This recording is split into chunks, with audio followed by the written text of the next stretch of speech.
आ गया इक्वल, तो ये तमाम जो है इक्वलाइजर्स आ गई हैं, ठीक है।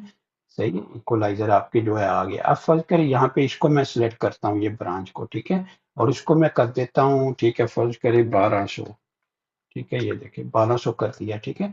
तब भी वो देखिए इक्वलाइजर आपका कंस्टेंट वहां पे आपके पास आ रहा है, ठीक है। यहाँ पे देखिए छोटे छोटे इक्वलाइजर, यहाँ पे इसको मैं जो है रिमूव कर देता हूँ यहाँ पे, ठीक है। और इसके बाद थोड़ा सा स्केल मैं आपको चेंज करके दिखाऊं, तो ये देखिए आप यहाँ पे देखिए आपका सारा उसी तरह उसने इक्वली डिवाइड कर दिया, ठीक है।